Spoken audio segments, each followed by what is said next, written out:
Background અલગ લાગતું હશે કારણ કે ઓફિસમાં થોડુંક રિનોવેશનનું કામ ચાલુ છે, એટલા માટે આજે થોડુંક ઓફિસની બહાર આવીને ખુલ્લી જગ્યા મળી તો વિચાર્યું કે ચાલો ત્યાં જઈને હું એક નાનકડો વિડીયો બનાવી લઉં.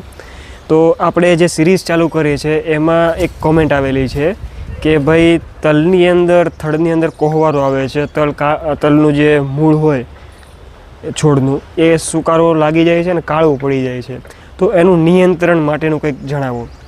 તો હવે આજના વિડીયોની અંદર આપણે આ તલ ઉપર વાત કરીશું કારણ કે હવે તલની સિઝન આવશે, ઘણા ખેડૂતો તલનું વાવેતર કરવાના છે, તો એના માટેની માવજત શું છે એ બધી વાત આપણે આજના વિડીયોમાં કરીશું. અને જે કમેન્ટ આવેલી છે એ ખેડૂતનો પણ ખૂબ ખૂબ આભાર. તમે પૂછ્યું એટલે સમજશો, હેશટેગ આપણે આપવું હોય તો કાપી શકાય, પૂછશો તો સમજશો. એટલે તમારો કોઈ પણ પ્રશ્ન હોય બિંદાસ પૂછો, પૂછવામાં ક્યાં કોઈ ચાર્જ છે, પૈસા લાગવાના છે, ફ્રી સિરીઝ છે, મફતમાં પૂછો, જે કંઈ ડાઉટ હોય પૂછો તો તમને એનો જવાબ મળશે. બરાબર, તો આજના વિડીયોની આપણે શરૂઆત કરીએ. નમસ્કાર, હું છું ઉત્તમ જાસુલિયા. તો ચલો કરીએ વિડીયોની શરૂઆત. તો સૌથી પહેલાં આપણે એ જાણીએ કે આવું શા માટે થાય. હવે આના બે પ્રકાર હોઈ શકે કે એક તો ફૂગ હોય, કાં તો કોઈ જમીનની અંદર ઉધઈ કે એવું લાગતું હોય તો એવું થયું હોય. આજના વિડીયોની અંદર બધું જાણીશું કે શું લાગ્યું હોય તો શું એનો ઉપાય કરવો જોઈએ. તો સૌથી પહેલાં ફૂગની વાત કરીએ કે ભાઈ ફૂગના હિસાબે થયું હોય તો કઈ પ્રકારની ફૂગ હોય તો આ રોગ થાય. તો જો તલની અંદર ફૂગના હિસાબે આ થયું હોય તો એની અંદર મેક્રોફોમિના આ નામની એક ફંગસ આવે છે જે સ્પેશિયલ તલની અંદર થતી હોય છે. એટલે જો ફંગસના હિસાબે કે ફૂગના હિસાબે જો આ જે કોહવારો કે સડો આવી ગયો હોય તો આ નામની એક ફૂગ હોય તો એના હિસાબે તલની અંદર આ થાય છે. દરેક છોડની અંદર, દરેક પાકની અંદર અલગ અલગ ફૂગ હોય છે. જરૂરી નથી કે ભાઈ દરેક વસ્તુની અંદર એક જ પ્રકારની ફૂગ આવે અને એક જ પ્રકારની દવા એમાં ચાલે.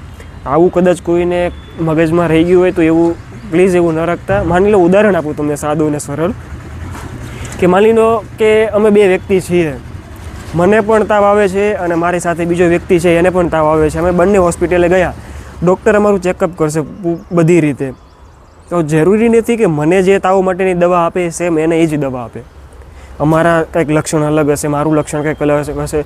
મને ઠંડી લાગતી હશે એને નહીં લાગતી હોય, મને માથું દુખતું હશે એને નહીં દુખતું હોય. એટલે આ બધા લક્ષણો જોવે ડૉક્ટર, એ પછી દવાઓ આપતા હોય છે. એટલે એવું જરૂરી નથી કે ભાઈ મને ડૉક્ટરે તાવની જે દવા આપી એ સેમ એને તાવ હોય તો એને જ કામ લાગશે. ના, દરેકના લક્ષણ અલગ હોય તો એના માટે તાવની દવા પણ અલગ હોય. સેમ એવી જ રીતે ફૂગ હોય તો જરૂરી નથી કે કોઈ પણ ફૂગનાશક એની અંદર ચાલે. ઘણી વખત એવું થતું હોય કે ભાઈ આપણે રેગ્યુલર ફૂગનાશક જે વાપરતા હોય બીજી ફૂગો માટે એ આમ આપી દઈએ તો જરૂરી નથી કામ કરે. એટલે એ વસ્તુ ક્લિયર હોવી જરૂરી છે. એટલા માટે આપણે કહીએ છીએ કે ખેતીમાં ખર્ચા ઓછા થવા જોઈએ. એ કેવી રીતે ઓછા થશે? જ્યારે આપણને ખબર હશે કે ભાઈ આ રોગ છે તો આ રોગ માટે આપણે શું ઈલાજ કરવો, એ આપણે જ્યારે એક્યુરેટ ખબર હશે ત્યારે ખર્ચા ઓછા થશે. બાકી એમ ખર્ચા ઓછા નથી દેવાના કે ભાઈ 500 રૂપિયાની દવા છે તો સેમ એના જેવી બીજી 400 રૂપિયા મળે તો એ લઈ લો કે 100 રૂપિયા બચી ગયા તો 100 રૂપિયા ખર્ચો ઓછો. ના, એવી રીતે નહીં થાય, એવી રીતે નહીં કરવાનું. આપણે પહેલાં જાણવાનું કે આ કયો રોગ છે, કઈ ફૂગ છે, તો એ ફૂગને મારવા માટે કયું ફંગીસાઇડ સારું છે, એ બધી વસ્તુ જાણવી જરૂરી છે. એ જાણ્યા પછી જ આપણે એ વસ્તુ એક્સેપ્ટ કરવાની, લેવાની. સમજાણું? તો આપણે આ વિડીયોની અંદર વાત કરીશું કે આજે આ ફૂગ જે છે મેક્રોફોમિના નામની, તો એમાં કયું ફંગીસાઇડ વધારે કામ કરે. તો સૌથી પહેલાં આના લક્ષણ જાણી લઈએ કે ભાઈ આ ફૂગ હોય આપણા તલની અંદર આવે તો એના લક્ષણ હું આપણે શું શું જોવા મળે. તો એની અંદર તમે જોશો ને કે જો એનું જે થડ હશે, મૂળ, એ આખું કાળું થઈ જવું, મૂળની જે છાલ હોય એ સરળતાથી નીકળી જવી, મૂળની આજુબાજુ કે અંદરની બાજુ કાળા કાળા નાના નાના ટપકા જોવા મળવા, હાથ ડાળો તો રખિયા જેવું લાગવું, આ બધા એના લક્ષણ છે. છોડ ઘણી વખત એવું થશે કે ભાઈ ઊભો સુકારો આવી જાય, એકદમ સાફ થઈ જાય, સુકાઈ જાય ઊભા ખેતરની અંદર. તો આ બધા એના લક્ષણો છે. સૂકા થઈ જાય, બરડ થઈ જાય, આ બધા એના લક્ષણ છે ફૂગના.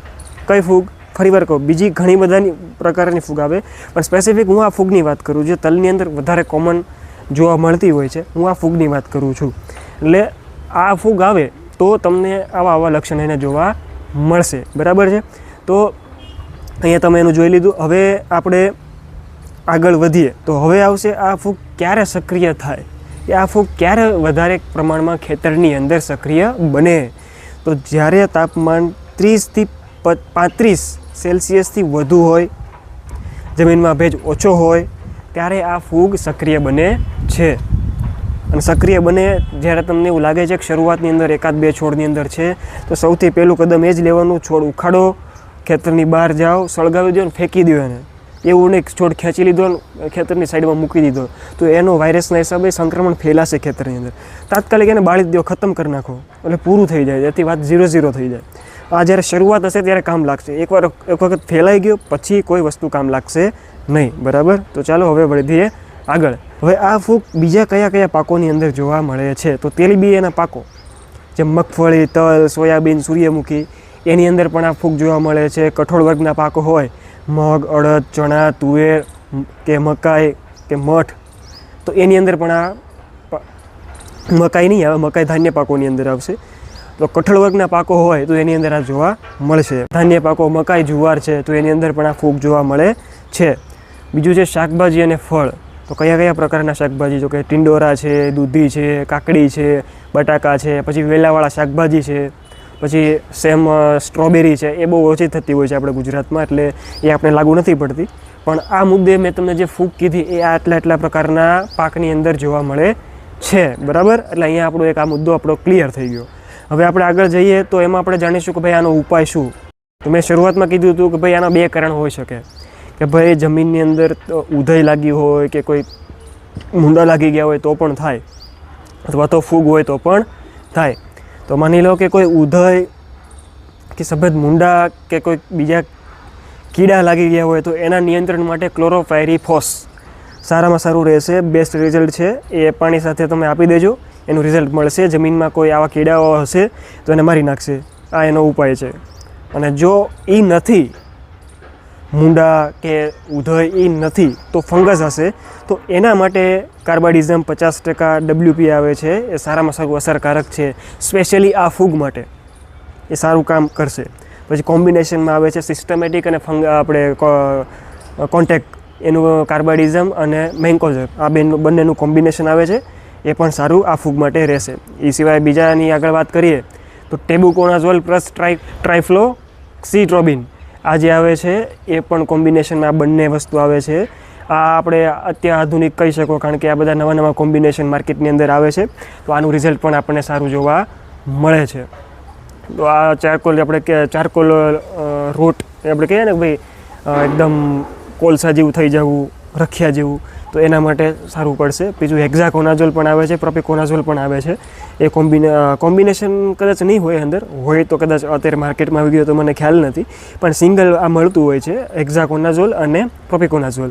તો એ પણ સ્પેસિફિક આ ફંગસની અંદર કામ કરશે. ઓર્ગેનિક કરતા હોય તો ટ્રાઇકોસુડો બેસ્ટ છે જ. તો આ મેં તમને એટલા કોમ્બિનેશન કીધા, ઉપાય કહી દીધા છે. એટલે સ્પેસિફિક તલની સિઝન આવવાની છે, તૈયારી રાખજો. જો ઉદય કે એવું કંઈ હોય તો એના માટે મેં તમને કીધું ક્લોરોપાયરી એ વાપરજો. જો ફંગસના હિસાબે થયું છે તો મેં તમને આ ફંગીસાઇડ કહી દીધા છે, એ વાપરજો. ઓર્ગેનિક બેઝ ઉપર તમે કરતા હોય તો એના માટે ટ્રાઇકોસુડો છે, પણ એકદમ કહેવાય ને કે ભાઈ ફંગસ વધી ગઈ છે પછી આપવાનું શરૂ કરું તો ત્યારે ભેગું નહીં થાય, સાચું કહું તો. કારણ કે શરૂઆતથી ટ્રીટમેન્ટ ચાલુ રાખશો તો જ ઓર્ગેનિકમાં રિઝલ્ટ વધારે મળશે. તો ઓર્ગેનિક કરતા હોય તો શરૂઆતથી આપવાનું શરૂ રાખજો, તો વધારે સારું રિઝલ્ટ મળશે. એક વખત ફેલાઈ જાય પછી કેમિકલ સિવાય બીજો કોઈ ઓપ્શન નથી. અને ઓર્ગેનિકની અંદર અમે એક નવું કોમ્બિનેશન લઈને આવીએ છીએ ટૂંક સમયની અંદર, ફંગીસાઇડની અંદર.